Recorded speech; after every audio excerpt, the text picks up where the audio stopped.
대한민국. 세계가 주목한 기술 강국, 문화 강국, 교육 강국. 그러나 이 모든 성취의 그림자 뒤에는 단 한 가지 숫자가 서서히 나라 전체를 집어삼키고 있습니다. 출산율 0.72. 2023년 기준 대한민국은 세계에서 가장 낮은 출산율을 기록한 나라입니다. 이 숫자가 말해주는 것은 단순히 아이가 덜 태어난다는 사실이 아닙니다. 이것은 국가라는 시스템 자체가 무너지고 있다는 신호입니다. 우리는 과연 무엇을 보고 있었고 무엇을 외면하고 있었을까요? 대한민국의 인구 구조는 지금 단순한 감소가 아니라 구조적 붕괴에 직면하고 있습니다. 출생아 수는 연간 23만 명 수준. 반면 사망자는 35만 명을 넘습니다. 이런 추세가 이어진다면 한 세대가 지나기도 전에 대한민국의 인구는 절반 이하로 줄어들 것입니다. 하지만 인구 감소는 단순한 숫자의 문제가 아닙니다. 국가의 모든 시스템은 사람이 있다는 전제를 바탕으로 운영됩니다. 교육, 복지, 노동, 연금, 의료, 국방, 산업, 소비. 이 모든 구조가 유지되기 위해서는 일정 수준 이상의 인구가 반드시 필요합니다. 그리고 지금 대한민국은 그 기준선을 넘어서고 있습니다. 그렇다면 왜 우리는 이런 구조적 위기를 맞이하게 된 것일까요? 그 단초는 IMF 외환위기 이후 본격화된 구조조정과 경쟁 중심 사회의 출현에서 찾을 수 있습니다. 비정규직 증가, 고용 불안, 장시간 노동, 주거 불안정, 과도한 교육비. 이 모든 것이 결혼과 출산을 위험 요소로 만들어버렸습니다. 2000년대 초반까지만 해도 출산율은 1.2 수준을 유지했습니다. 그러나 2005년 이후 지속적인 하락세가 이어졌고 2023년에는 0.7이라는 사상 최저치를 기록했습니다. 정부는 이 문제를 해결하고자 다양한 정책을 시행했습니다. 출산 장려금 지급, 다자녀 가구 세금 감면, 보육료 지원, 아동수당 확대. 그러나 결과는 참담했습니다. 왜 실패했을까요? 그 이유는 단순합니다. 정부의 정책은 돈을 주는 것에 집중했지만 정작 필요한 것은 삶의 조건을 바꾸는 것이었기 때문입니다. 청년층은 말합니다. 결혼이 두렵다. 아이를 낳을 여유가 없다. 내가 살아가기도 버겁다. 실제로 서울의 평균 전세가는 6억 원을 넘었고 30대 미혼자의 70% 이상은 자가주택이 없습니다. 청년 실업률은 체감 기준으로 20%를 넘고 비정규직 비율은 갈수록 높아지고 있습니다. 이런 상황에서 출산을 선택하는 것은 개인의 희생이자 모험입니다. 그 희생은 보상받지 못하고 오히려 사회적 책임으로 전가됩니다. 여성의 경력 단절은 여전히 심각한 수준이며 남성의 육아 참여는 제도적으로는 허용되어 있지만 현실적으로는 직장 문화가 따라오지 못하고 있습니다. 출산과 양육은 여전히 여성의 일로 인식되고 있으며 그에 따른 부담은 오롯이 개인이 짊어져야 하는 구조입니다. 결과적으로 출산은 사적인 선택이 아니라 사회적 포기가 되어가고 있습니다. 더 큰 문제는 정치 구조입니다.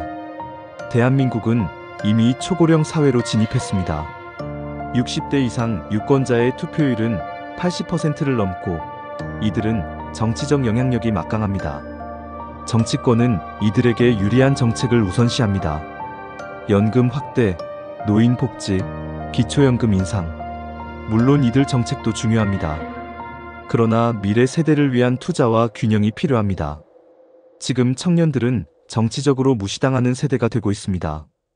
그들은 투표를 하지 않고 정치에 기대하지 않으며 사회의 불신을 키워갑니다. 그렇다면 질문을 던져야 합니다. 이 구조는 정말 우연일까요? 정말 아무도 몰랐던 걸까요? 아니면 모두가 알고도 외면했던 것은 아닐까요? 정부, 정치권, 기득권, 언론 모두가 이 문제를 인식했지만 손대지 않았습니다. 왜냐하면 구조를 바꾸는 것은 표를 잃는 일이기 때문입니다. 그 사이 대한민국은 서서히 그리고 확실히 무너지고 있습니다. 학교는 폐교되고 산부인과는 문을 닫고 소아과는 의사들이 떠나고 있습니다. 아이 울음소리는 도시에서 사라졌고 유모차는 점점 보이지 않습니다. 사람들은 말합니다. 언젠가 나아지겠지. 하지만 구조는 스스로 치유되지 않습니다.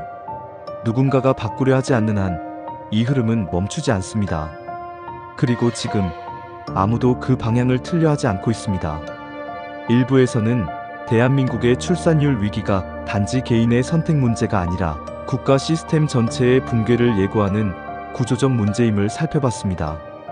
이제 2부에서는 이 인구 구조의 붕괴가 실제 사회에 어떤 영향을 미치고 있는지를 학교, 병원, 군대, 산업, 지역 공동체의 변화로 구체적으로 들여다보겠습니다. 그리고 또 하나 주목해야 할 것은 데이터의 침묵입니다. 수많은 보고서가 출산율 하락과 인구 감소를 경고하고 있지만 정작 국민 대다수는 이를 실감하지 못합니다. 왜일까요? 바로 이 변화가 너무 조용히 일어나기 때문입니다. 우리는 매일같이 뉴스를 통해 강력범죄, 경제위기, 국제정세에 주목합니다. 하지만 인구 구조는 천천히, 매끄럽게 숫자 속에서 변합니다. 그리고 그 변화는 어느 날 갑자기 현실로 다가옵니다. 예를 들어 초등학교 1학년 반이 10개에서 3개로 줄었을 때 사람들은 아이들이 줄었네 하고 지나칩니다. 하지만 그 뒤에 숨어있는 진실은 한 세대가 사라지고 있다는 경고입니다. 병원에서 산부인과가 사라지고 소아과 진료를 예약하려면 한 달을 기다려야 할 때 그것은 단지 의료 인프라의 문제가 아니라 아이들이 없는 나라가 되고 있다는 상징입니다. 출산율이 0.7이라는 숫자가 주는 충격은 단지 인구학의 경고가 아닙니다. 그것은 이 사회가 더 이상 미래 세대를 유지할 수 없는 단계에 진입했음을 의미합니다. 그리고 이는 단지 아이를 덜 낳는다는 문제가 아니라 국가 전체가 사라지는 방향으로 설계되어 있다는 미스터리입니다. 그렇다면 누가, 왜 이 구조를 유지하고 있는 걸까요? 누가 이 문제를 해결하려 하지 않고 어떤 이익이 이 침묵 속에서 유지되고 있는 것일까요? 우리가 던져야 할 질문은 이제 분명합니다. 출산율이 왜 낮은가가 아니라 왜 이 구조를 바꾸려 하지 않는가입니다. 그리고 이 질문에 답하지 않는 한 대한민국은 21세기 최초로 고의적으로 사라지는 나라라는 이름을 남기게 될지도 모릅니다. 그리고 한 가지 더. 많은 사람들은 이렇게 말합니다. 출산은 개인의 선택이지 왜 사회가 간섭해야 하냐고. 맞는 말처럼 들립니다. 하지만 이 말은 구조적 함정을 숨기고 있습니다. 왜냐하면 지금의 사회는 개인의 선택이 자유롭지 않기 때문입니다. 결혼과 출산은 더 이상 자유로운 선택이 아니라 조건이 되면 가능하고 조건이 안 되면 포기해야 하는 생존의 결정이 되었습니다. 그리고 그 조건은 지금 이 사회가 거의 누구에게도 제공하지 않습니다. 이제는 거꾸로 질문해야 합니다. 과연 이 사회가 청년들에게 출산할 수 있는 조건을 주고 있는가? 그 대답은 냉정하게 말해서 아니오입니다. 이 구조는 더 이상 우연이 아닙니다. 그리고 이 구조는 중단되지 않을 것입니다. 그렇다면 지금 우리가 살아가는 이 나라, 이 시스템은 우리 모두가 조금씩 외면한 결과물입니다. 이제는 선택의 시간이 아니라 행동의 시간이 다가오고 있습니다. 2부에서는 이 출산율 하락이 어떻게 사회의 기능을 마비시키는지를 구체적인 사례와 수치를 통해 살펴보겠습니다. 학교, 병원, 군대, 산업, 지역 공동체, 실제로 붕괴되고 있는 현장의 목소리를 따라가 보겠습니다. 1부에서는 대한민국 출산율 위기의 본질이 개인의 문제가 아닌 구조적 붕괴임을 살펴봤습니다. 이제 우리는 그 구조가 현실 속에서 어떻게 무너지고 있는지를 확인해야 합니다. 단순히 인구가 줄어드는 것이 아니라 그 줄어들기 사회 시스템 전체를 마비시키고 있다는 사실을 직시해야 합니다. 첫 번째는 교육입니다. 서울, 부산, 대구 같은 대도시조차 더 이상 안정적인 학생 수를 유지하지 못하고 있습니다. 지방의 상황은 훨씬 심각합니다. 2023년 기준 전국에서 입학생 수 10명 이하의 초등학교는 1,000개가 넘습니다. 전북 고창군의 한 학교는 1학년 입학생이 단 2명, 전교생이 12명이었습니다. 학교가 사라지면 그 마을도 사라집니다. 학부모는 교육을 위해 도시로 이동하고 그 자리는 고령 인구만 남게 됩니다. 교육의 붕괴는 곧 지역 공동체의 붕괴입니다. 두 번째는 병원입니다. 출산율이 낮아지면서 산부인과가 사라지고 있습니다. 2000년대 초반 3,000개가 넘던 산부인과는 2024년 현재 전국적으로 1,200개 미만으로 줄었습니다. 특히 지방은 응급분만조차 어려운 상황이 늘고 있습니다. 산모는 분만을 위해 1시간 이상 차를 타야 하고 응급 상황에서는 생명을 건 이동을 해야 합니다. 소아청소년과 역시 위기입니다. 의대생 지원자 감소, 전공의 이탈, 수익성 악화로 인해 병원은 소아과를 기피하고 있습니다. 그 결과 감기 하나로도 2주를 기다려야 진료를 받을 수 있는 의료 사각지대가 점점 늘고 있습니다. 세 번째는 군대입니다. 대한민국은 징병제를 유지하고 있습니다. 그러나 병역 자원은 급감하고 있습니다. 2000년대 초반 매년 35만 명 이상 입대하던 병역 자원은 2040년에는 연간 15만 명 이하로 줄어들 전망입니다. 국방부는 상비 병력을 50만 명에서 35만 명 이하로 축소할 계획을 세웠고 무인 전투 시스템, 드론, 인공지능 전력으로 대체를 시도하고 있습니다. 그러나 군대는 단지 병력 숫자가 아닌 전장의 유연성과 현장의 대응력을 필요로 합니다. 기술이 대체할 수 없는 영역이 존재하며 특히 북한이라는 특수한 안보 상황을 고려하면 병력 부족은 국가 안보에 치명적인 영향을 줄 수 있습니다. 네 번째는 산업입니다. 중소기업, 제조업, 농어업, 서비스업 등 현장에서 사람을 구하지 못해 공장이 멈추고 가게가 닫는 일이 빈번합니다. 지방 산업단지는 구인난에 허덕이고 있고 외국인 노동자 없이는 유지가 불가능한 업종도 늘어나고 있습니다. 젊은 세대는 위험하고 고된 일을 기피합니다. 하지만 그 선택 뒤에는 기피가 아닌 대안 없음이라는 구조적 문제가 존재합니다. 이러한 산업 붕괴는 곧 지역 경제의 축소로 이어지고 그 지역은 삶의 터전이 아닌 생존이 어려운 땅이 됩니다. 다섯 번째는 부동산입니다. 지금까지는 내 집 마련이 청년들의 꿈이었습니다. 하지만 이제는 빈집 처리가 정부의 과제가 되고 있습니다. 지방 곳곳에는 관리되지 않는 빈집이 수만 채에 달합니다.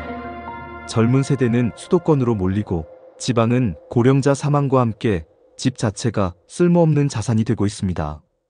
이미 일부 지자체에서는 빈집 무상 분양 또는 이런 경매 같은 제도를 시행하고 있습니다.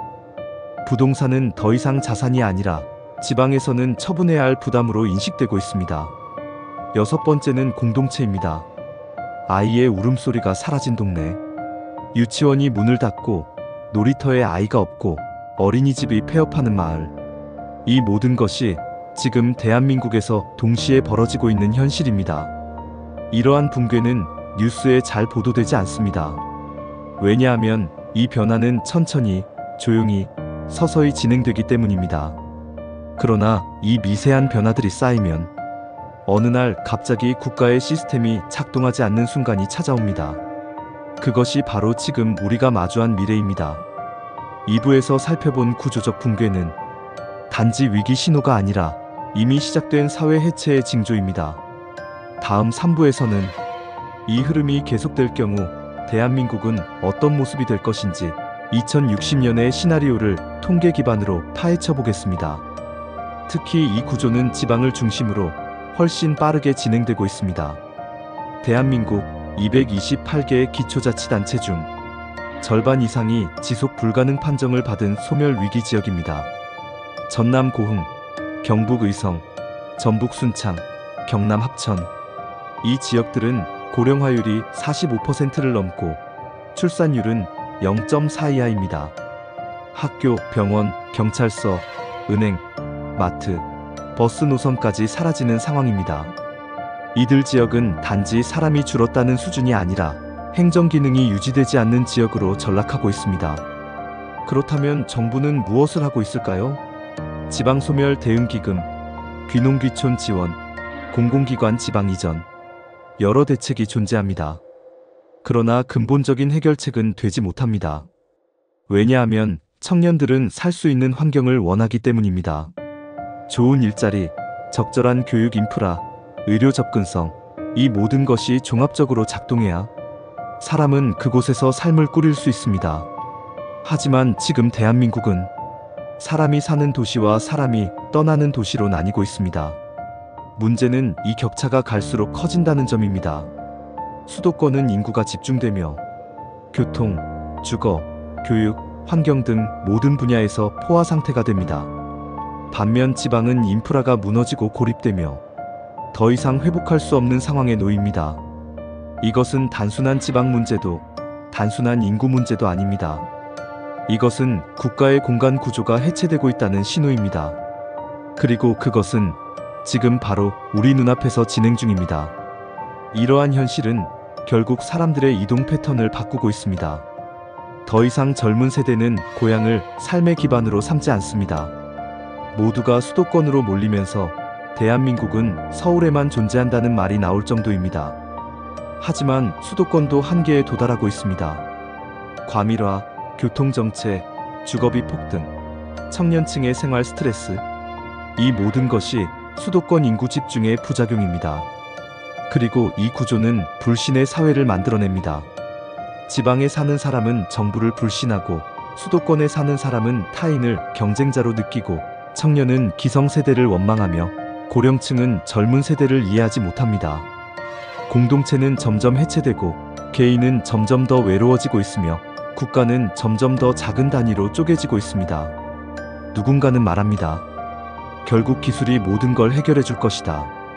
AI, 자동화, 원격 의료, 무인 시스템. 분명 기술은 많은 것을 해결해 줄 수 있습니다. 하지만 아이를 낳고 기르고 함께 살아가는 사회는 기술만으로 유지될 수 없습니다. 사람이 사라지면 사회는 사라집니다. 기술은 대체할 수 없는 무언가가 존재합니다. 그것이 바로 삶의 관계이고 지역 공동체이며 다음 세대입니다. 2부에서 우리는 출산율 하락이 단지 숫자의 변화가 아니라 사회 전체의 기능마비로 이어지고 있음을 확인했습니다. 이제 3부에서는 이 상태가 지속될 경우 도달하게 될 2060년 대한민국의 시나리오를 구체적으로 살펴보겠습니다. 2060년 대한민국, 지금으로부터 35년 후의 미래. 이 시점에서 대한민국은 과연 어떤 모습일까요? 정답은 이미 나와 있습니다. 정부, 국책기관, 통계청, 학계 모두가 수십 차례에 걸쳐 예측한 대한민국의 미래 시나리오가 존재합니다. 그 시나리오는 놀랍도록 일관되며 한 가지 공통된 결론을 말하고 있습니다. 이대로 가면 대한민국은 사라진다. 2060년 대한민국의 총 인구는 3,750만 명 이하로 추정됩니다. 이는 2024년 현재 대비 1,200만 명 이상 감소한 수치입니다.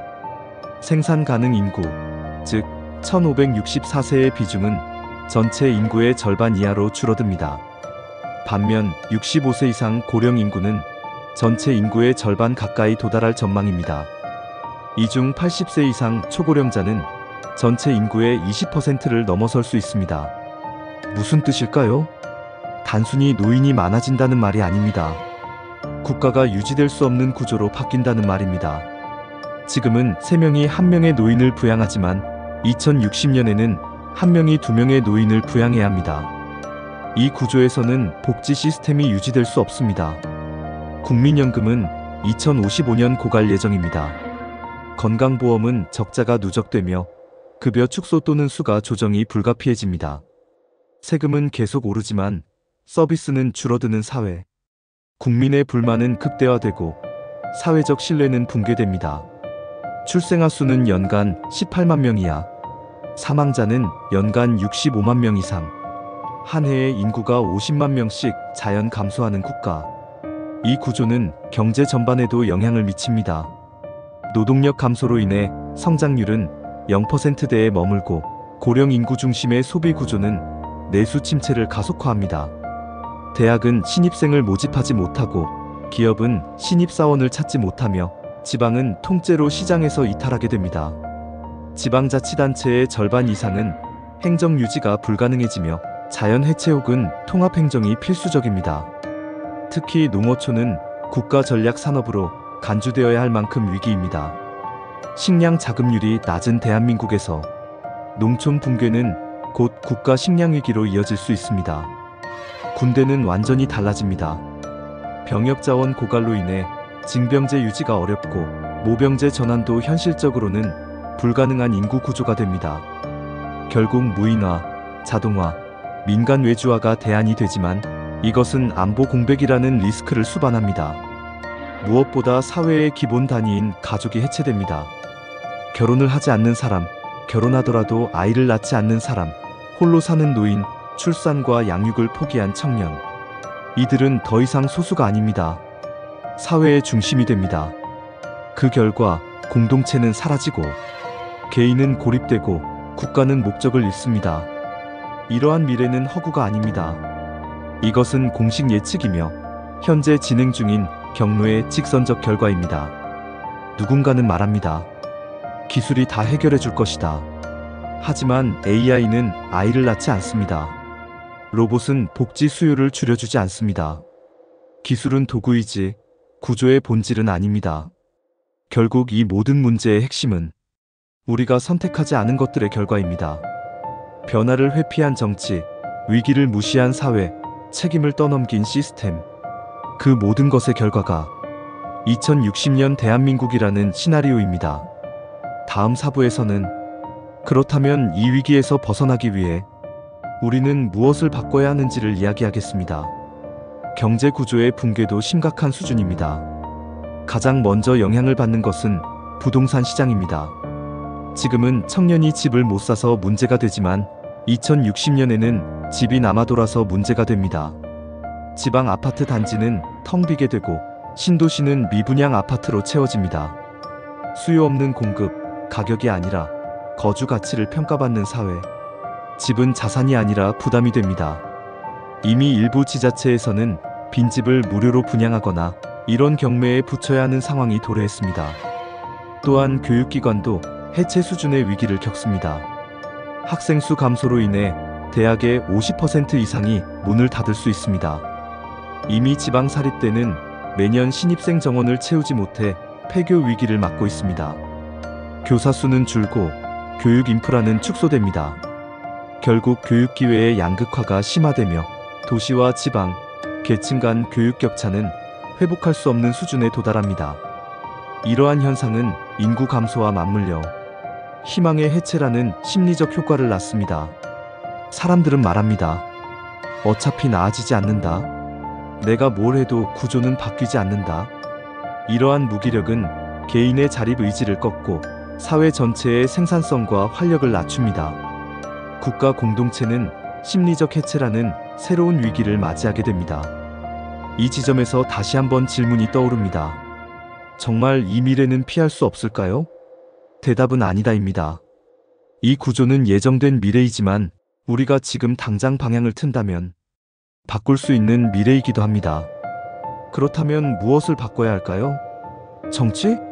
복지? 노동시장? 교육제도? 정답은 모두입니다. 지금 필요한 것은 단일 정책이 아니라 사회 전체를 전환할 수 있는 국가적 전략입니다.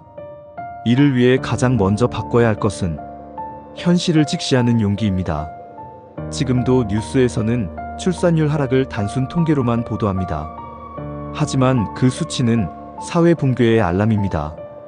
더 이상 숫자에 익숙해지면 안 됩니다. 이제는 숫자 뒤에 숨은 삶을 보아야 합니다.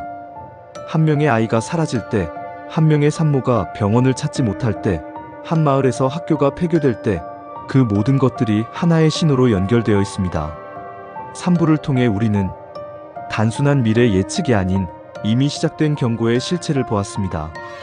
다음 4부에서는 이 위기에서 벗어나기 위한 구체적인 전략과 변화의 실마리를 제시하겠습니다. 또 하나 주목해야 할 것은 국가 정체성의 변화입니다. 과거의 대한민국은 성장하는 나라였습니다. 세계 최빈국에서 선진국 반열에 오른 기적의 역사. 그러나 2060년의 대한민국은 수축하는 나라가 됩니다. 줄어드는 인구, 축소되는 시장, 해체되는 공동체.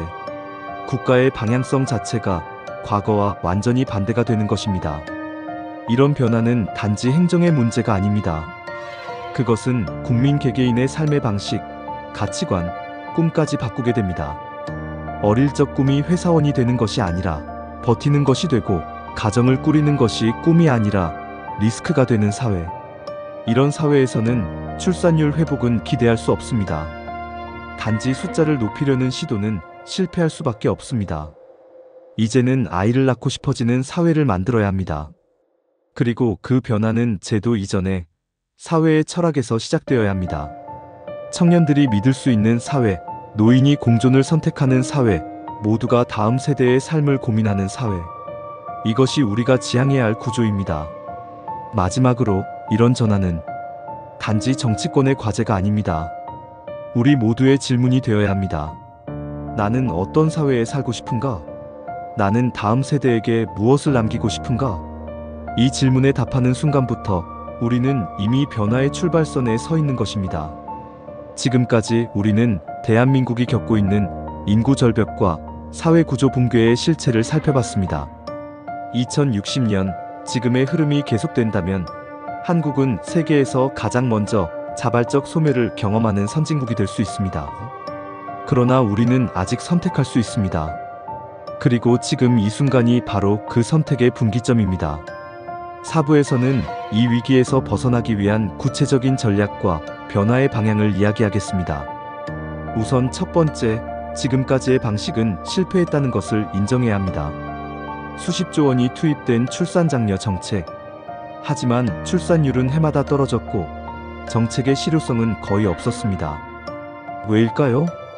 바로 정책의 전제가 잘못되었기 때문입니다. 출산을 장려하는 것이 아니라 출산이 가능하도록 구조를 만드는 것이 필요했던 것입니다. 청년들은 아이를 낳지 않는 것이 아니라 낳을 수 없는 조건 속에 놓여 있습니다. 일자리 불안, 고용 불균형, 주거난, 돌봄 부재, 경력 단절. 이 모든 요소는 출산이라는 선택을 제거합니다. 따라서 우리가 해야 할 첫 번째 일은 삶의 조건을 바꾸는 것입니다. 그 구체적인 실행 방안을 정리하면 다음과 같습니다. 1. 주거 안정화 정책. 청년층과 신혼부부가 장기간 저렴하게 거주할 수 있는 공공임대주택을 대폭 확대해야 합니다. 지금처럼 로또형 분양이나 고가 월세 위주의 구조는 출산 가능성을 제거하는 요소입니다. 2. 노동시장 유연화 및 안정화. 정규직과 비정규직 간의 격차 해소, 청년층 직무훈련 지원 강화, 경력 단절 여성의 복귀 프로그램 마련 등 노동시장 전체의 신뢰 회복이 필요합니다. 3. 양육의 공공화. 국공립 어린이집 확대, 시간제 돌봄 확대, 지역 기반 공동육아 커뮤니티 지원 등 아이를 사회가 함께 기르는 구조를 정착시켜야 합니다. 4. 교육 인프라 균형화. 수도권과 지방의 교육 격차를 해소하고 지방에서도 양질의 교육을 받을 수 있는 환경을 구축해야 청년들이 지방에서도 삶을 설계할 수 있게 됩니다. 5. 고령사회의 재설계. 단순한 연금 지급 확대가 아닌 노년층의 사회 참여를 확대하고 세대 간 상호작용을 통한 공동체 복원을 설계해야 합니다. 6. 정치 시스템 혁신. 청년 정치 진입 장벽을 낮추고 미래 세대 정책을 우선순위에 두는 구조 개편이 필요합니다. 세대 비례대표제 도입 같은 제도적 보완도 고려할 수 있습니다. 이러한 전략들이 병렬적으로 아니라 통합적으로 실행되어야 비로소 구조 전환이 시작됩니다. 하지만 여기서 더 중요한 것이 있습니다. 바로 사회적 인식의 전환입니다. 지금 한국 사회는 출산율을 숫자로만 인식합니다. 하지만 아이를 낳는다는 것은 단지 개인의 결정이 아닙니다. 그것은 사회 전체가 미래를 준비하고 있다는 신호입니다. 출산율 0.72는 단지 인구가 줄어드는 문제가 아니라 이 사회가 더 이상 미래를 믿지 않는다는 신호입니다. 희망을 잃은 사회, 신뢰가 무너진 공동체, 바로 그곳에서 아이는 태어나지 않습니다. 따라서 우리가 회복해야 하는 것은 출산율이라는 숫자가 아니라 미래를 믿는 사회라는 감각입니다. 그리고 그것은 교육, 정치, 경제, 복지 전반에서 공정함, 예측 가능성, 신뢰라는 세 가지 키워드를 중심으로 재설계되어야 합니다. 물론 이러한 변화는 시간이 걸립니다. 10년, 20년이 걸릴 수도 있습니다. 하지만 중요한 것은 지금 시작해야 한다는 것입니다. 더 늦으면 돌아올 수 없습니다. 한 세대가 사라지고 지역이 해체되며 국가의 뿌리가 흔들립니다. 지금 시작한다면 2060년 대한민국은 소멸의 상징이 아닌 회복의 기적으로 기억될 수 있습니다. 우리는 이미 너무 많은 데이터를 갖고 있습니다. 우리는 이미 너무 많은 경고를 받았습니다. 이제 더 이상 외면해서는 안 됩니다. 그리고 이 전환은 정부만의 과제가 아닙니다. 국민 모두의 문제이며 지금 이 영상을 보고 있는 당신의 이야기이기도 합니다. 마지막으로 이 질문을 다시 드립니다. 2060년 대한민국은 사라질 것인가? 아니면 다시 태어날 것인가? 그 답은 지금 우리가 어떤 선택을 하느냐에 달려 있습니다. 그리고 지금 이 순간 우리는 또 하나의 미스터리와 마주하게 됩니다. 왜 이렇게 명확한 위기를 두고도 사회는 무력한가? 정답은 익숙함에 있습니다. 출산율 0.7이라는 숫자에 사람들은 점차 무감각해졌습니다. 처음에는 놀라고 두려워했지만 반복되는 뉴스 속에서 어느새 익숙해졌고 그 익숙함은 경고를 무력화시켰습니다. 이것이 바로 가장 위험한 징후입니다. 익숙한 위기는 대응되지 않습니다. 경고가 반복되면 사람들은 반응하지 않습니다. 따라서 우리는 이 위기를 새롭게 인식하는 감각을 회복해야 합니다. 그 방법은 바로 현장을 보는 것입니다. 지방에 폐교된 학교, 문을 닫은 산부인과, 운영이 중단된 마을버스, 빈집으로 가득한 골목길, 혼자 사는 노인의 쓸쓸한 저녁 식탁. 이 모든 것은 이미 현실입니다. 그리고 이 모든 것은 국가의 기능이 하나씩 꺼지고 있다는 증거입니다. 국가는 눈에 보이지 않는 집합체가 아닙니다. 그것은 매일 아침 등굣길을 걷는 아이, 퇴근 후 가족과 식사를 나누는 청년, 시장에 가는 어르신, 병원을 찾는 환자. 바로 그들의 삶이 국가입니다. 따라서 그들이 사라질 때 국가는 사라지는 것입니다. 지금부터라도 우리는 이 현실을 숫자가 아닌 사람의 이야기로 접근해야 합니다. 그때 비로소 우리는 구조의 본질을 마주하게 됩니다. 그리고 마지막으로 반드시 기억해야 할 것이 있습니다. 이 구조는 인간이 설계한 것입니다.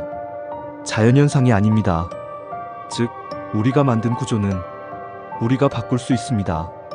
무엇을 위해, 누구를 위해, 어떻게 살아갈 것인지. 이 질문에 사회 전체가 정직하게 답하기 시작할 때 우리는 비로소 미래를 다시 설계할 수 있습니다. 그 미래는 절망이 아닌 가능성으로 시작될 수 있습니다. 지금 이 시점에서 우리는 한국 사회가 맞이한 위기를 한 세대의 실패로 보아서는 안 됩니다. 이것은 누군가의 책임이 아니라 우리 모두가 참여한 결과이기 때문입니다. 아이를 낳지 않는 청년을 탓하기 전에 그들이 낳을 수 없는 구조를 만든 사회를 돌아봐야 합니다. 정치권이 표 계산만 했던 20년, 기성세대가 안정만을 쫓았던 30년, 언론이 구조보다 사건에만 집중한 지난 10년. 이 모든 것들이 누적되어 지금의 0.72가 만들어졌습니다. 그리고 이것은 단지 한국만의 문제가 아닙니다. 일본, 이탈리아, 스페인, 대만, 헝가리. 많은 나라들이 지금 비슷한 길을 걷고 있으며 한국은 단지 그 속도가 가장 빠른 나라일 뿐입니다. 그렇기에 한국이 선택하는 방향은 다른 나라에게도 하나의 미래 가이드가 될 수 있습니다. 그 방향이 소멸의 모델이 될지 아니면 회복의 전환점이 될지는 지금 결정됩니다. 마지막으로 우리는 이 영상을 보고 있는 당신에게 묻고 싶습니다. 당신은 대한민국의 미래에 무엇을 기대하시나요? 당신은 이 사회가 어떤 모습이기를 바라시나요? 그리고 당신은 그 변화에 참여할 준비가 되어 있나요? 변화는 거창한 개혁이 아닐 수 있습니다. 질문하는 것, 관심을 갖는 것, 그리고 주변 사람들과 대화하는 것. 그것이 이 사회의 감각을 깨우는 첫걸음입니다. 2060년 대한민국은 기록될 것입니다. 단순한 출산율 수치로 남을 것인지 아니면 세계 최초의 회복 모델로 남을 것인지 그 선택은 지금 시작됩니다. 그리고 마지막으로 우리가 진심으로 고민해야 할 단 하나의 질문이 있습니다. 대한민국은 왜 존재해야 하는가? 이 질문은 단순한 국가 정체성을 묻는 것이 아닙니다. 아이를 낳는다는 것은 바로 그 미래에 대한 신뢰 투표이기 때문입니다. 사람들은 믿을 수 있을 때 새로운 생명을 계획합니다. 사회가 지지해주고 시스템이 안전망이 되어줄 때 비로소 인간은 미래를 향해 움직일 수 있습니다. 그러나 지금 한국 사회는 그 믿음을 제공하지 못하고 있습니다. 오히려 불확실성과 경쟁, 고립과 불안으로 개인에게 모든 것을 책임지게 만들고 있습니다.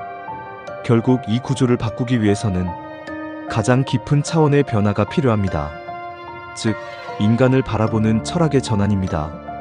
국가는 국민을 보호하는 시스템이며, 정치는 미래를 설계하는 장치이며, 사회는 개인이 함께 살아가는 공간이어야 합니다. 이 당연한 원칙이 무너졌을 때 출산율 0.7이라는 숫자는 단순히 하나의 결과일 뿐입니다. 이제 우리는 다시 시작해야 합니다. 숫자를 쫓는 것이 아니라 사람을 회복하는 방향으로, 정책을 남발하는 것이 아니라 구조를 다시 짜는 방식으로, 과거를 답습하는 것이 아니라 새로운 사회 철학을 세우는 방법으로. 그 길은 결코 쉽지 않습니다. 하지만 가장 늦었을 때가 다시 시작하기에 가장 빠른 시점일 수 있습니다. 이 영상은 바로 그 출발선 위에 서 있는 여러분과 함께 그 질문을 공유하기 위해 제작되었습니다. 지금까지 이 영상을 함께 해주셔서 감사합니다. 우리는 오늘 단순한 출산율의 숫자가 아니라 그 뒤에 숨겨진 사회 구조의 진실을 마주했습니다. 이 문제는 개인이 아니라 사회 전체의 선택이며 국가의 미래를 가르는 분기점입니다. 우리는 묻습니다. 2060년 대한민국은 어떤 모습일까요? 그 답은 지금 당신과 내가 함께 만들어가는 과정에 달려 있습니다. 이 영상을 보셨다면 한 번쯤은 주변 사람들과 이 문제에 대해 이야기 나눠보세요. 그리고 가능하다면 이 질문을 나누어 주세요. 우리는 어떤 사회에서 살고 싶은가? 이 물음이야말로 대한민국이 다시 태어날 수 있는 가장 강력한 출발점이 될 것입니다. 감사합니다.